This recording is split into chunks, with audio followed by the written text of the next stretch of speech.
Curiosity to Commencement. As Carolina's newest graduates prepared to cross the stage, 3 seniors show how research propelled their growth and shaped their next steps. By Mendenhall. Research isn't only about data. It's about communication, empathy, and the ability to meet people where they are. At UNC Chapel Hill, undergraduates gain these skills alongside critical thinking, creativity, and problem solving as they delve into meaningful research across disciplines. This May, more than 4,000 undergraduates will turn their tassels, each of them having engaged in research through a research and discovery course or by working alongside faculty on projects.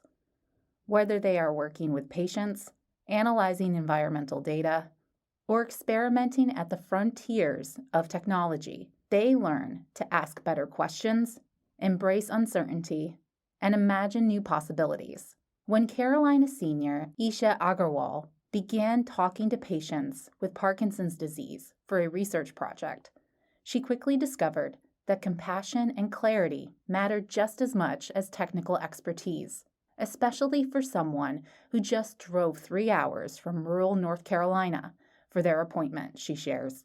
We spoke to Agarwal and 2 of her classmates who shared how research has empowered them to make a meaningful impact in the world they're about to enter. Isha Agarwal, Environmental Health Science. If you Google my name, you'll find Isha Agarwal hates coding, jokes the UNC Chapel Hill senior. When I was in 6th grade, my mom tried to get me into coding, and I completely refused.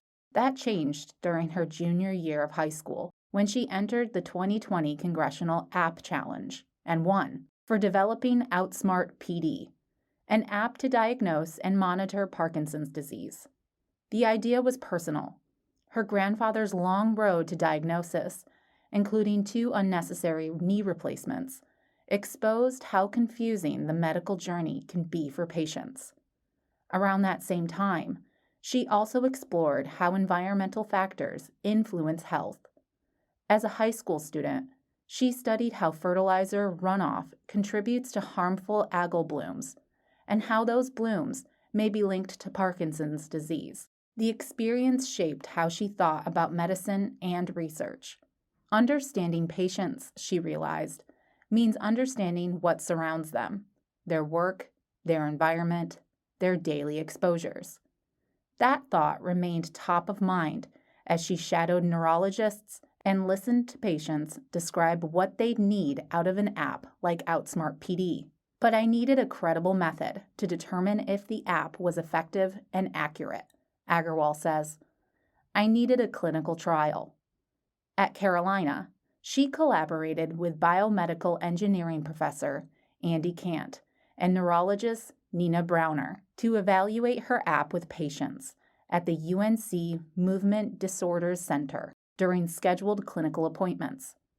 They would explore the app for 20 to 30 minutes, offering insight and often sharing excitement about the potential of this technology. Their enthusiasm truly inspired me, she says. Now, Agarwal is working to improve the app and its algorithm, imagining future uses that range from supporting nonprofits to informing new patients.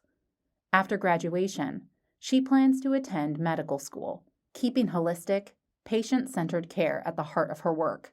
I want to create sustainable care plans tailored to each patient, helping them get the care they need and want, she says. Victor Hugh Wynne, Mathematics and Environmental Sciences. Like Agarwal, Victor Hugh Wynne's love for science began at a competition, Science Olympiad, in middle school. He excelled in ecology, oceanography, meteorology, and ornithology, earning regional, state, and national awards. During his senior year of high school, he volunteered at Carolina Waterfowl Rescue, feeding ducks and chickens and cleaning enclosures. Witnessing the daily work of caring for animals transformed environmental science from something abstract to something deeply human. When he arrived at Carolina, Wynne knew he wanted to study environmental science, but wasn't sure where to focus. Exploring courses across the university led him to a startup company cultivating kelp to capture atmospheric carbon. That blend of innovation, climate action, and ocean science unlocked something for him, a path where he could channel both curiosity and impact. He began reaching out to professors doing related research. Wynne joined Harvey Symes' lab, where he analyzed oceanographic data from underwater gliders deployed off Cape Hatteras to understand how the Gulf Stream interacts with coastal waters. That work introduced him to the power of computational tools, a discovery that shaped the rest of his research.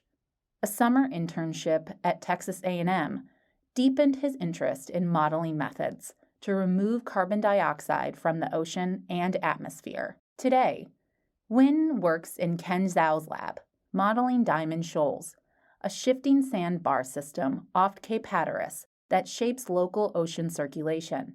The work is part science, part puzzle solving. There's something almost science fiction-like about simulating real-world phenomena, which has always captivated me, he says. Oceans are turbulent, chaotic, and non-linear systems. Deciding what to simulate and how to approach it theoretically is essential.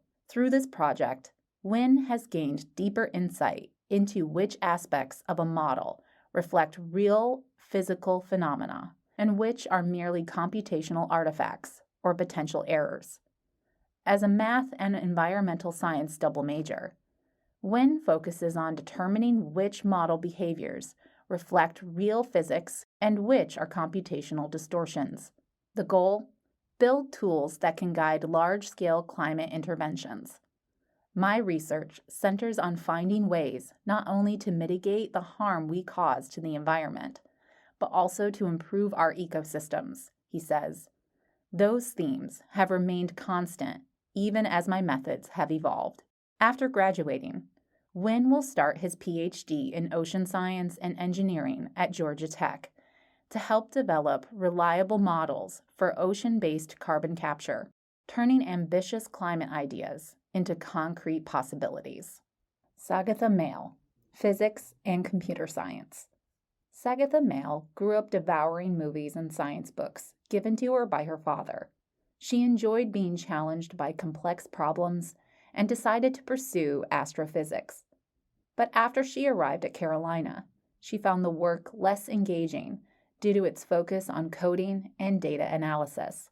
At the time, she was working in a high-energy physics lab with Rayco Henning, who encouraged her to seek a more hands-on approach. That's when she learned about a new field called quantum computing, which combines computer science and engineering to solve problems in quantum mechanics. How matter and light behave at atomic and subatomic scales. She now works in a lab at the Duke Quantum Center. A traditional computer bit, the smallest unit of data in computing, can be thought of as a coin, existing in one of two states, heads or tails. In contrast, a quantum bit, or qubit, is like a spinning coin, existing in a combination of heads and tails at once. This unique property allows quantum computers to consider many possibilities at once, unlocking new approaches to computation. Quantum computers aren't faster at everything. They excel at certain tasks, like simulating quantum systems or generating truly random numbers, but they are still experimental and difficult to build.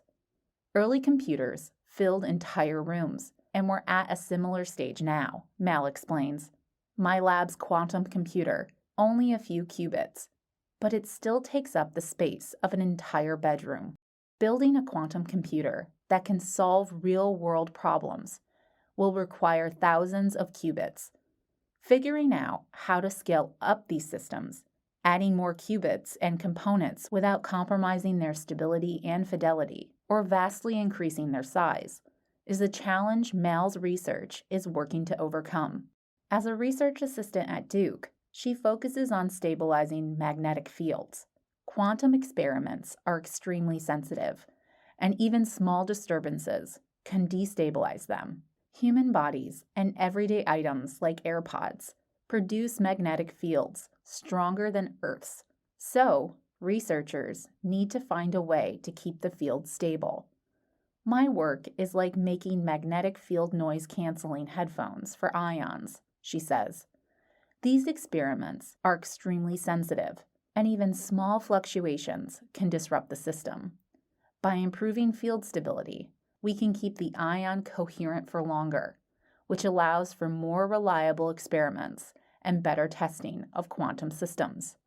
Quantum computing isn't just a research interest for Male.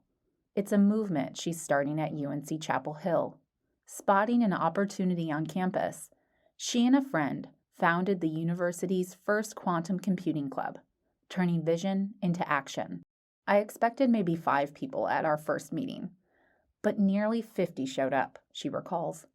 Mal believes quantum computing's appeal lies in its potential to reach far beyond physics, touching finance, healthcare, cybersecurity, and countless other fields.